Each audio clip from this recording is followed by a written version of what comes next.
Hi,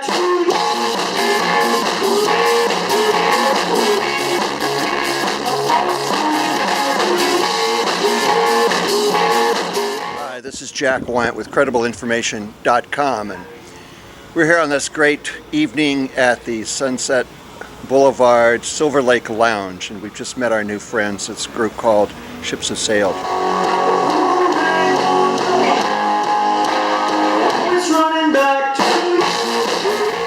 And I think the leader of the group is my friend here on my left, Will.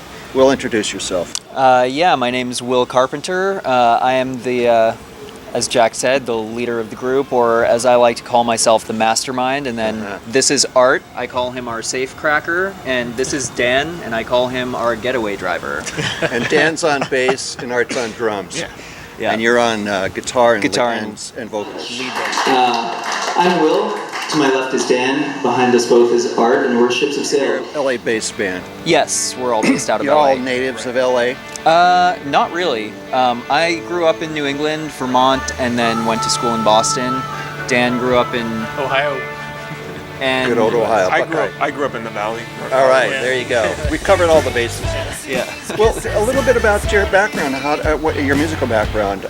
Formal training in music? A little bit, but not much in guitar, actually. My formal training was mostly when I was a lot younger, violin, piano, and that kind of stuff. And that kind of stuff. Yeah, that kind of stuff. And then, you know, as tweens do, in my tween years, I got a little bit angsty and discovered Nirvana, and I was like, okay, I like stringed instruments, but the kind that you like bang on, and hence the formal training kind of ended, and my exploration of a lot of different music and cultures and countercultures and whatnot started. So you had some training, but you're self-taught on the guitar. Yeah. Sounds like, okay. And after high school, you know, I was really into music and drums. I was playing in a band. That's when I decided to take my talents further, and I enrolled myself into Musicians Institute. And after that, you know, after going to school, graduating school, I was playing with a couple different bands, and that's how we crossed paths. What about you? What's your background? Well, started off really self-taught on guitar, and like all bass players, 3 guitar players got together and they pointed at me and said, "You're the worst one, so you're on bass." And well, the thing is, I actually had a more inkling to play it, so started, you know, just teaching myself bass. Started going to college and thought, okay, I'm gonna give music a shot. Actually took 6 weeks of private lessons, auditioned for the music school, and got in, and started my training in the jazz studies program at Ohio State. Then switched over to composition. Actually have a degree in classical composition and orchestration. So pretty accomplished. Yeah.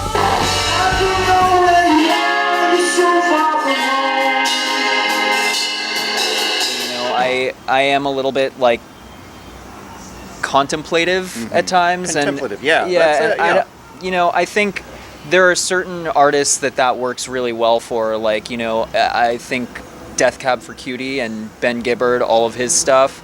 And so I do think I channel some of that. And then at the same time, like, you know, earlier I mentioned Nirvana. I also have like a lot of that in my background as well. And then, you know, obviously Dan has his influences and Art has his, and we really try to be open to kind of exploring all of those influences instead of kind of like closing ourselves into a box. What can you add to that? What other groups were influences on the both of you? Both of us. I know Dan loves Muse as much as I do, but you know, some groups that help me, you know, become who I am as a drummer, songwriter, artist. You know, Muse, Coldplay, Mumford & Sons. They just have something that when they write songs, write music, it gravitates me to them.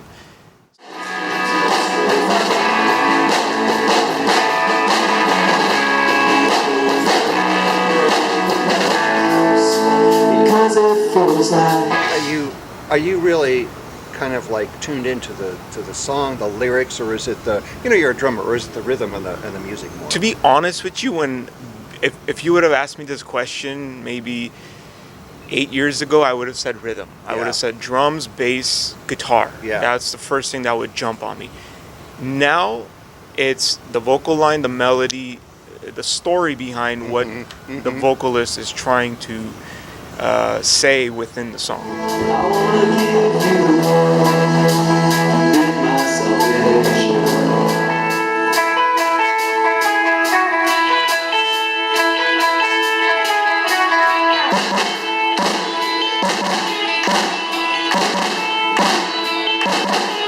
For me, I mean, like he mentioned, big fan of Muse as well as a lot of other bands and a lot of other influences growing up, especially with, diversity with, in there. But really what it comes down to is the song. Because I can't say, I really like this band, everything they do is great. No, some things didn't work for me. And then there's other bands that you can't say, oh, I absolutely hate this band or this group, because there are gems in there. There are things, there are, Right. Influences that you're going to hear, that you're going to find. So you just can't, leave everything, paint a broad brush and say that's bad. It really comes down to the song, because it's all about what emotion are they putting out there. Right. Because, and it could be done all instrumentally. It could be done lyrically. It could be done, just with a singer. A cappella, one person, Susan Vega, their little tone poem with Tom's Diner that they ended up putting music behind. It's things of that nature that it just, was it good, and was it done the way it needed to be done?